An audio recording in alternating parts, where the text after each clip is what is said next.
Hi all. ഇന്ന് നമുക്കൊരു മീൻകറിയുടെ റെസിപ്പിയാണ് കേട്ടോ.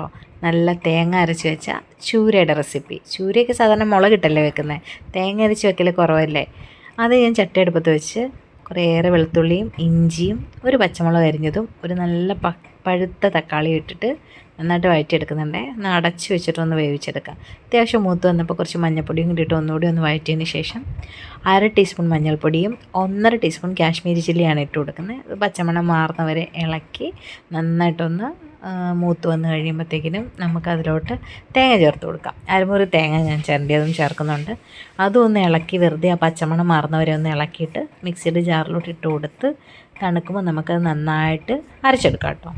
ഇനി നമുക്കൊരു ചട്ടി വെച്ച് കടുക് പൊട്ടിച്ച് കുറച്ചേറെ ചുവന്നുള്ളി ഇട്ട് കൊടുത്ത് കറിവേപ്പില ഇട്ട് കൊടുക്കാം. എന്നിട്ട് അത് വഴന്ന് വന്ന് കഴിയുമ്പോൾ നമുക്കിതിലോട്ട് ഈ അരപ്പ് ചേർത്ത് കൊടുക്കാം കേട്ടോ. നന്നായിട്ട് ഫൈനായിട്ട് അരച്ചെടുക്കണം കേട്ടോ. അത് മിക്സിയുടെ ജാറും ഞാൻ കഴുകി ഒഴിച്ച് 2 കുടംപുളി ചേർത്ത് കൊടുത്തത് നല്ല ഉറയുള്ള പുളി ആയതുകൊണ്ട് ഞാൻ 2 കഷ്ണം ചേർത്ത് കൊടുത്തിട്ടുള്ളൂ.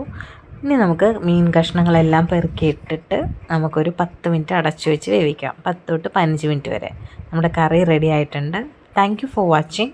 Bye bye.